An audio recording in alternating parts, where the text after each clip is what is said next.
Bonjour à tous. Paracha de cette semaine, la paracha Shoftim, qui veut dire les juges. L'événement majeur cette semaine, c'est bien sûr le mois d'Elul. Aujourd'hui, nous sommes Rosh Chodesh, le début du mois, ce mois particulier. Et comme nous allons voir, un point commun entre la paracha et le mois d'Elul. Une des mitzvot, un des commandements qui a été énuméré dans cette paracha, c'est le fait d'avoir ce qu'on appelait les villes de refuge. La Torah nous donne ce devoir de créer ces 3 villes de refuge dans le cas où quelqu'un aurait tué une autre personne involontairement, sans faire exprès, par inadvertance. Il avait à ce moment-là le devoir de se réfugier dans ces villes de refuge pour justement ne pas être poursuivi par celui qui aurait voulu se venger de ce meurtre qui avait été fait sans faire exprès. Le but même des villes de refuge était de se sentir en exil. Et par ça, la personne pouvait réparer ses erreurs du passé, réparer le fait qu'il a commis quelque chose de pas juste, quelque chose de mal, et pouvoir à nouveau se rapprocher à Dieu, s'attacher à Dieu. Le Rabbi, dans un discours en 1951, et à de nombreuses reprises ainsi qu'en 1956, nous fait le point commun, la corrélation qu'il y a entre la paracha de cette semaine et par providence divine, le mois d'Elul. Car en effet, c'est exactement ça, le sujet même du mois d'Elul. Nous savons qu'est-ce que la Chassidoute nous explique, la mystique juive, que le mois d'Elul est comparé à un roi qui se trouve dans le champ. Nous savons tous que quand le roi se trouve dans le palais, c'est très difficile d'y avoir accès. Pas tout le monde peut aller le rencontrer, s'entretenir avec lui. Et même ceux qui sont proches de lui, même la garde royale, la garde présidentielle, pas forcément qu'elle peut avoir accès et pouvoir l'aborder n'importe quel jour, n'importe quel moment. Contrairement à quand le roi descend dans la rue, va dans les champs, à la rencontre du peuple, à l'endroit où il se trouve, dans l'endroit où il travaille. À ce moment-là, il est beaucoup plus abordable, il est beaucoup plus facile de s'approcher du roi et de communiquer avec lui.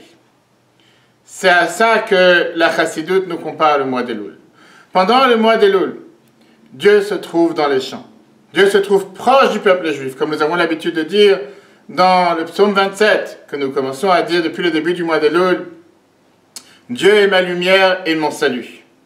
Dans ce mois, Dieu vient nous voir où nous nous trouvons, que ce soit avec les habits de paysans dans les champs en train de travailler, dans les niveaux les plus bas, et nous rappelle que les jours redoutables, la nouvelle année approche.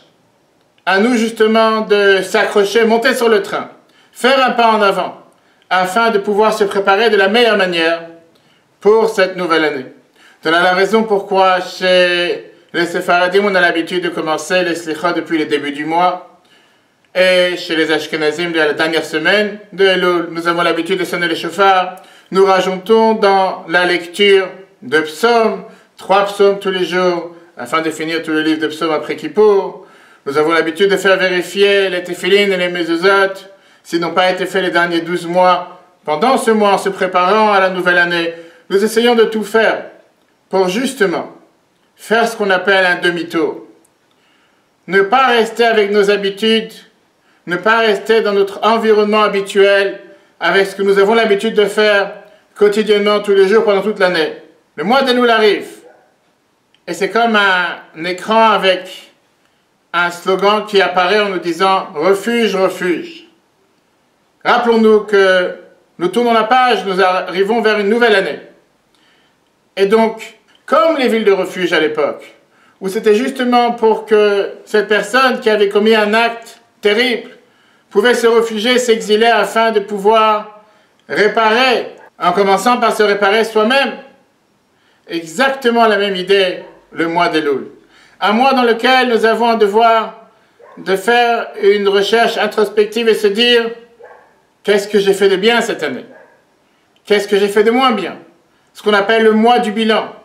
Faire un bilan annuel, un bilan de notre état spirituel, de la manière dont nous avons avancé depuis l'année dernière. Dieu nous a accordé une année entière. En quoi nous avons changé? En quoi nous avons été mieux? Qu'est-ce que nous avons fait de plus par rapport au mois de Elul l'année dernière? Et si jamais on voit que le bilan n'est pas si terrible que ça, ne pas tomber dans le désespoir, c'est pas ça le but d'Elul.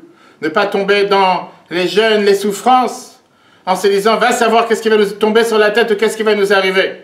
La Chassidoute nous dit que non. La beauté de la tchouva, la beauté de revenir vers Dieu, faire demi-tour, c'est de prendre conscience, faire le bilan. Un bilan sincère, en prenant sur soi, justement, puisqu'on a la chance que le roi est dans les champs, il est à côté de nous, on peut l'aborder, on peut lui demander, en lui promettant, accorde-nous une nouvelle année, avec la santé, la joie, le bonheur, la réussite, satisfaction des enfants, une large parnassa, gagne-pain pour tout celui qui a besoin. Et nous prenons sur nous de avancer, changer, sortir de nos habitudes quotidiennes, sortir de l'environnement habituel, ou les choses habituelles que nous avons l'habitude de faire durant toute l'année, et nous prenons des bonnes décisions, en commençant déjà même par ce mois d'Elul, à changer, à améliorer notre comportement. Et avec ça, nous sommes garantis que Dieu nous inscrira dans le livre des justes, dans le livre de la vie, dans le livre de la joie, dans le livre du bonheur. Et comme nous avons l'habitude de souhaiter, depuis le début d'Elul, que nous ayons tous une ktiva vachatima tova, que nous soyons inscrits et scellés pour le bien, avec le souhait le plus cher de chacun d'entre nous, qu'encore cette année, avant même le début de la nouvelle année, nous méritons la venue du Mashiach à Yerushalayim, tout le peuple juif réuni. Shabbat shalom à tous et à la semaine prochaine.